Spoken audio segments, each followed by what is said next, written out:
De nuevo en nuestro estudio, edificándonos en torno al matrimonio y lo que el Señor tiene presupuestado para él.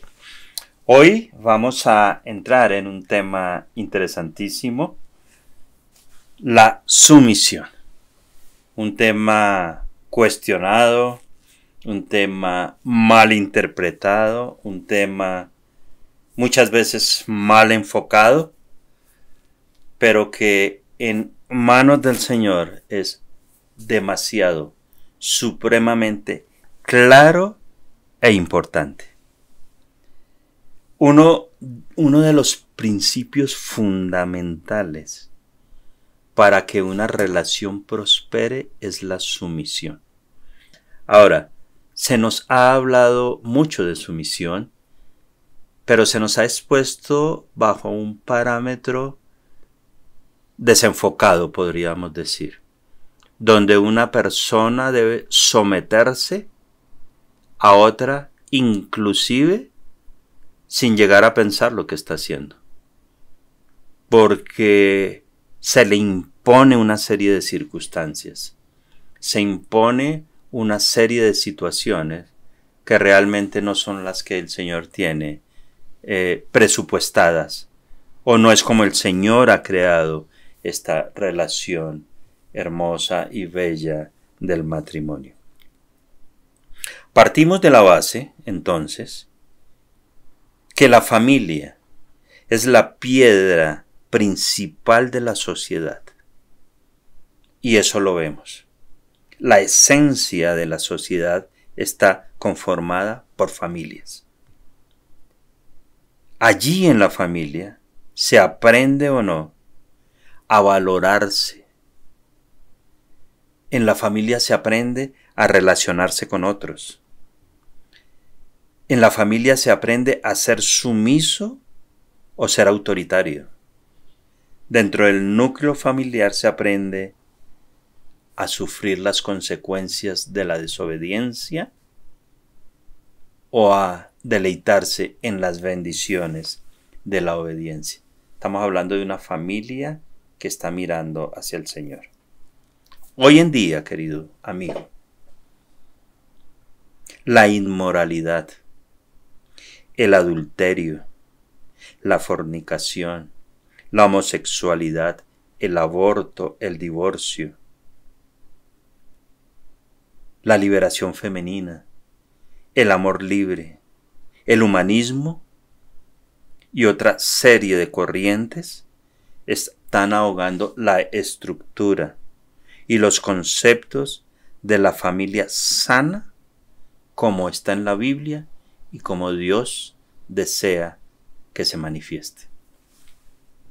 Tristemente, la mentalidad liberal del hombre ha permitido que entren tantas y tantas situaciones a la familia que vemos cómo esta bella institución, lo repito de nuevo, ha sido desbaratada por la sociedad. Matrimonios entre parejas homosexuales, el aborto, la desobediencia de los hijos a los padres, la falta de amor, la falta de respeto, la altanería, la grosería, las palabras soeces, la tosquedad en el trato, la ausencia, el aislamiento. ¿De dónde procede todo eso?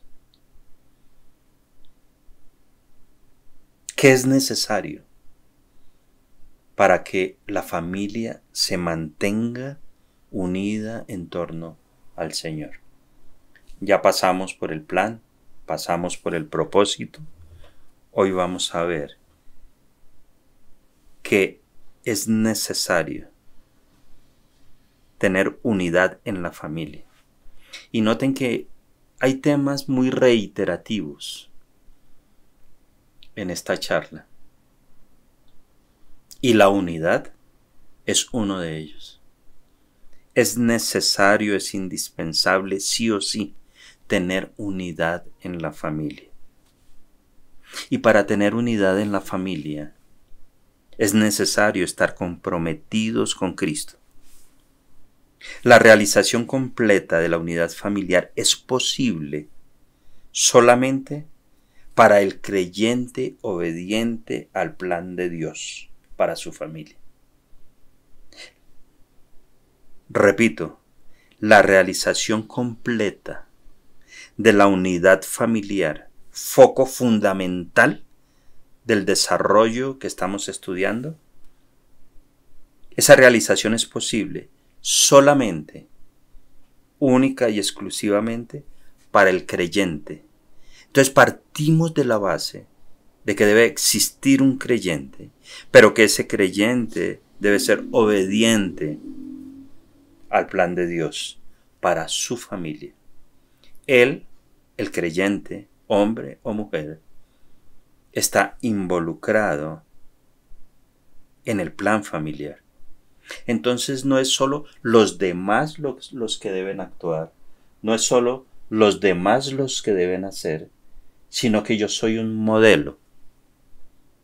Yo debo ser un ejemplo para que esa familia permanezca unida. ¿Estamos allí? Las instrucciones, ¿en dónde las vamos a encontrar? Porque estamos hablando de lo que debemos hacer. Pero ¿en dónde hallamos las instrucciones para lograr ese objetivo? Y las instrucciones las encontramos en la Biblia. Y querido hermano, querido amigo, estas instrucciones no son oposiciones. No es que el Señor se esté oponiendo a. No es que el Señor esté en desacuerdo con. Esa forma de pensar es antigua y es retrógrada. Porque el Señor lo que quiere es que haya un punto focal en Él que nos lleve a un buen fin. Las instrucciones que encontramos en la Biblia son un mapa, son una guía de cómo llegar a ser un matrimonio completo. Cuando planeamos un viaje de vacaciones o de trabajo o lo que usted desee, es necesario hacer un plan. Y en ese plan hay instrucciones. Y esas instrucciones nos llevan a los propósitos de ese viaje. ¿Por qué vamos al viaje? Y allí tenemos que mirar cuál es el mapa, cuáles son los caminos, cuáles son los senderos que nos llevan al final. Y el matrimonio es eso. El matrimonio tiene un mapa y las instrucciones están en la palabra del Señor. Tómelo o tomémoslo por donde lo queramos tomar. Si no seguimos esas instrucciones, si no seguimos ese manual, vamos a fracasar. No vamos a llegar a un buen fin. Entonces mire que lo que Dios quiere en su misericordia no es oponerse. ¿Cómo se va a oponer Dios? El Creador, el Todopoderoso, a que nuestro matrimonio llegue a ser algo completo para Él. Si lo que Él desea es que reflejemos su imagen, que no sea su nombre vituperado. Es incongruente, no es lógico que pensemos en que Él se está oponiendo a situaciones. No, Él nos está dando la ruta. Él nos está dando el manual de trabajo y está en su palabra. ¿Cuál es ese medio? Uno de los medios.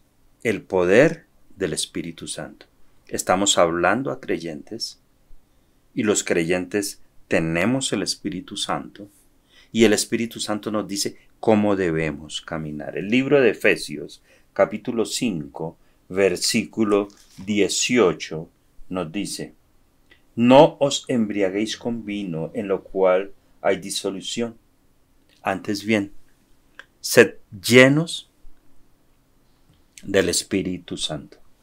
Sed, usted y yo, los creyentes, seamos llenos del Espíritu Santo. El creyente en Cristo tiene que ser lleno del Espíritu Santo. Sin esta llenura, hay otra clase y otra cantidad infinita de problemas, conflictos, crisis familiares, crisis interpersonales, falta de guía, no hay comunión. Entonces, Dios lo que quiere, primero, para que haya esa unidad familiar, para que los creyentes podamos ser obedientes al plan de Dios, es que haya una llenura del Espíritu Santo. ¿Y de qué se trata esa llenura del Espíritu Santo? Tenemos, usted y yo, el sello y la posición del Espíritu Santo. Nos dice ahí en Romanos, capítulo 8, versículo 9, mas vosotros no vivís según la carne.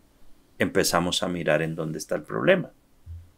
El problema es que muchos de nosotros aún estamos viviendo en la carne. ¿Por qué?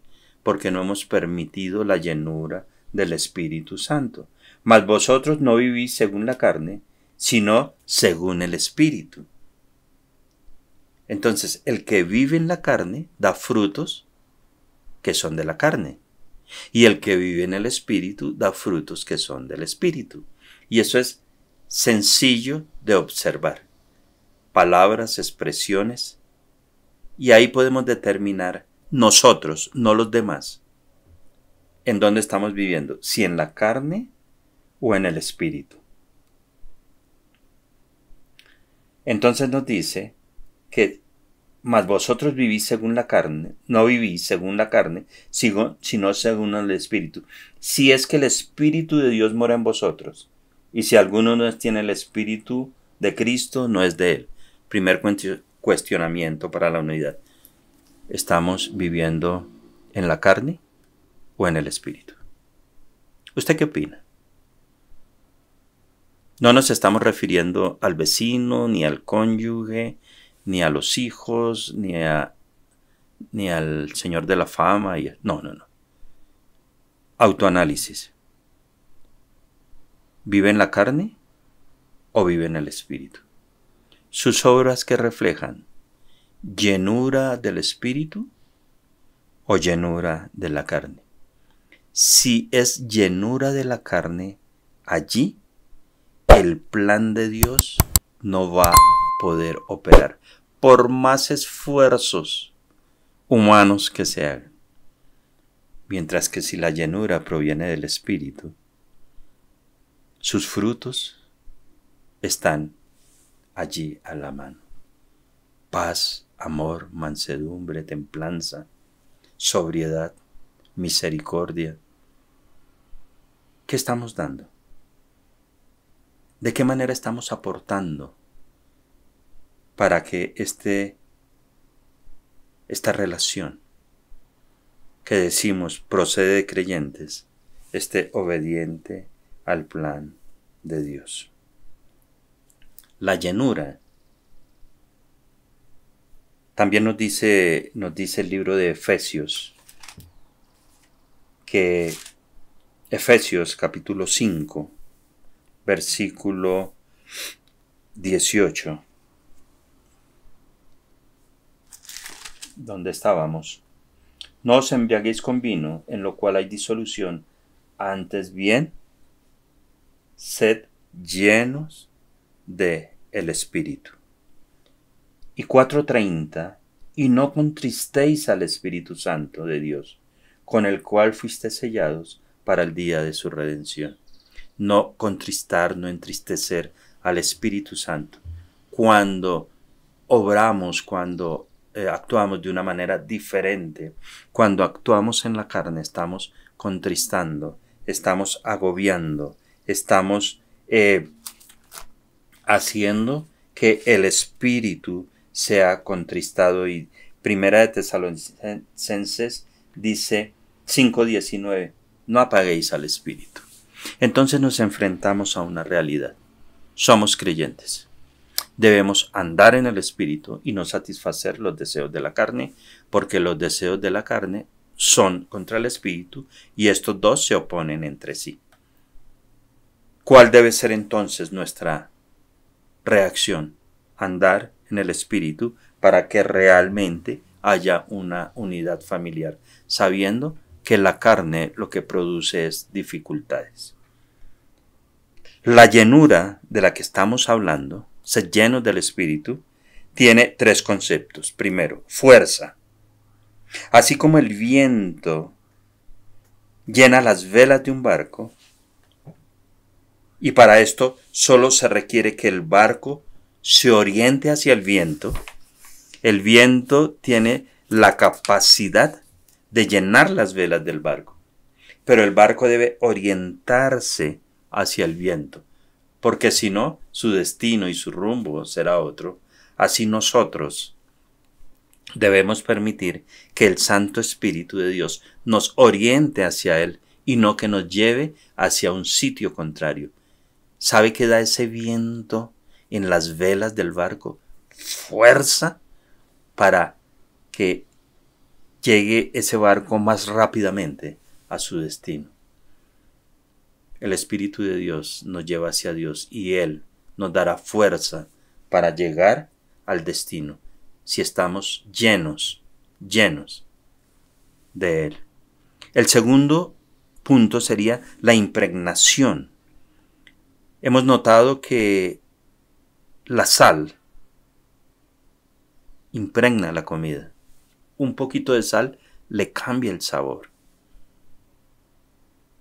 Nos permite degustar muchas veces más cálidamente esos manjares. Cuando hemos estado enfermos en un hospital o nos someten a una dieta sin sal, vemos que sí, eso podemos tragar esa comida, digámoslo así, pero es insípida, no nos complace mucho, y a veces eso pasa con la relación matrimonial. Se vuelve insípida. Se continúa porque hay que continuar, pero no hay gusto. ¿Saben por qué? Porque no hay una impregnación del Espíritu Santo que permita tener la unidad. No hay una llenura. Y el tercer punto es que la llenura del Espíritu Santo permite un control completo de toda la persona. Nos lleva a actuar de una forma basada en los parámetros del Señor. Los ejemplos están claros en la Biblia. Juan 6:16 nos dice: al anochecer descendieron sus discípulos al mar. Juan 6:16. ¿Y cómo estaban ellos? De pronto se sentían solos, se sentían frustrados. En el 5:26 nos dice que estaban llenos de temor, porque no estaba en el 5:26 de Lucas, Lucas 5:26, allí cuando Jesús está sanando a un paralítico, se levantó porque tenía todo el gozo del Señor. Lucas 6:11 habla de la proporción incalculable que llega a tener el Espíritu en nuestros días, llenos, dice la palabra. El control al furor, el control a la tristeza, el control al temor lo tiene el Señor. ¿A través de qué? De su Santo Espíritu. De tal manera que la llenura del Espíritu produce un control completo. Cuando no hay control, la tristeza, el temor, el furor, la ira nos embarga. Y todos esos son malos consejeros para la unidad matrimonial. La tristeza, el temor y el furor. Pero hay 3 resultados de la llenura del Espíritu Santo. Hay 3 situaciones que el Espíritu Santo produce como consecuencia de su llenura. ¿Qué produce el Espíritu Santo? Su llenura. Una paz interior, contentamiento, gozo. Todo eso produce la llenura del Espíritu Santo. Efesios 5:16 nos habla, 5:19, perdón. Hablando entre vosotros con salmos, con himnos y cánticos espirituales, cantando y alabando al Señor en vuestros corazones. Eso produce la llenura del Espíritu. Produce paz interior, produce contentamiento, produce gozo. Un gozo que inclusive lleva a alabar al Señor. También el resultado de la llenura del Espíritu Santo nos lleva a ser agradecidos. Nos lleva a tener esa palabra que ahora es tan escasa. 5:20 Efesios, dando siempre gracias a Dios por todo, al Dios y Padre, en el nombre de nuestro Señor Jesucristo. Estamos en una relación basada en la palabra del Señor, que tiene personas imperfectas, pero donde el Señor, a través de la llenura del Espíritu, colocará una paz interior, una paz que muchos no podrán entender. Él produce un contentamiento y produce un gozo tal que nos lleva a alabarle. Ese gozo debe transformarse en palabras, hechos y pensamientos de gratitud al Señor. Y no queda solo ahí la llenura del Espíritu. No queda solo en nosotros, no queda solo en reacciones ante Dios, sino también hacia otras personas, hacia los que están a nuestro lado. Filipenses 2, 3 al 5 nos dice, nada. Y noten esto, queridos amigos. Y con esto vamos a terminar el tiempo en este día.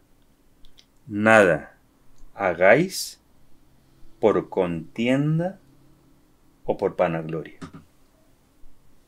Nada de lo que nosotros podamos hacer o de lo que hagamos a diario, lo hagamos por contienda o por vanagloria. Antes bien, con humildad, estimando cada uno a los demás como superiores a él mismo.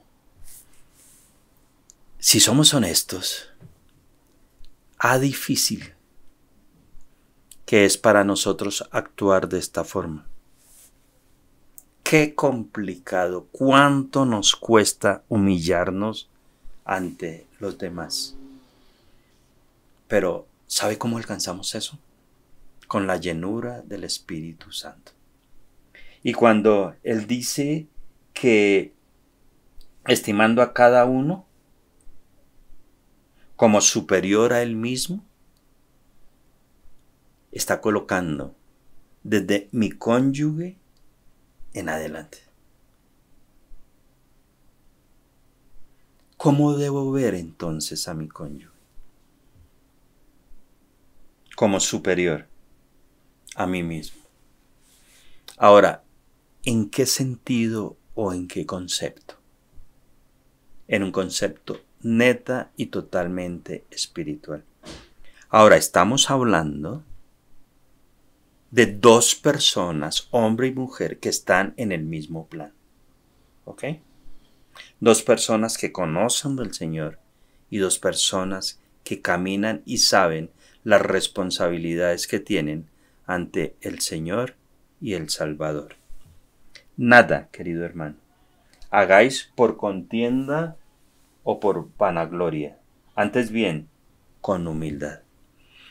Una de las grandes luchas que tenemos en la relación matrimonial es la humildad,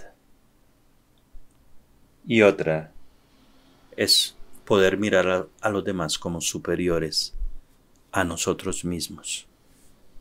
Y ese verlos como superior no quiere decir que nos humillemos en el sentido que contiene la palabra o como se maneja la palabra cotidianamente.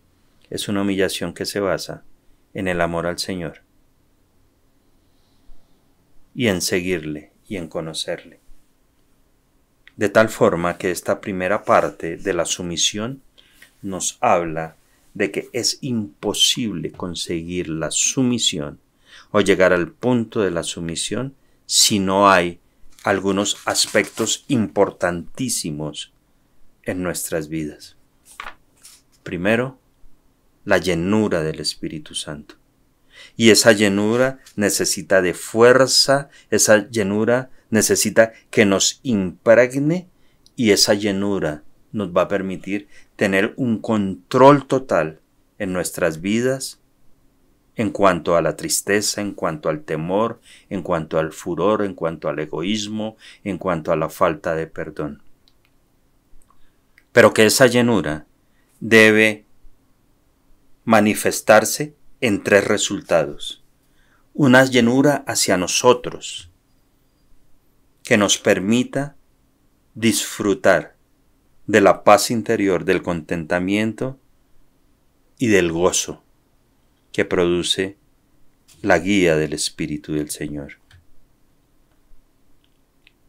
Debe también tener un resultado hacia Dios. ¿Y en qué se ve manifestado este resultado? En agradecimiento total por lo que Él es y por lo que Él ha hecho en nuestras vidas. Y finalmente, hacia los demás. La actitud de Cristo es reproducida en nosotros. Y la palabra nos dice que nada hagamos por contienda o por vanagloria, antes bien con humildad, estimando cada uno a los demás como superiores a Él mismo. Los conflictos, los problemas, las desavenencias vienen al matrimonio por rehusar ser sumiso, por rehusar ser sumiso. El libro de Santiago, capítulo 4, versículo 1, nos dice: ¿de dónde vienen las guerras y los pleitos entre vosotros? ¿No es de vuestras pasiones, las cuales combaten en vuestros miembros? Están allí las pasiones combatiendo, y la única forma de solucionar es teniendo la llenura del Espíritu Santo. Mil gracias por este tiempo. En nuestra próxima charla entraremos ya de lleno en el tema de la sumisión, partiendo de la base que para alcanzarla es totalmente indispensable poseer la llenura del Espíritu. El Señor les guarde y les bendiga en este día. Nos vemos próximamente.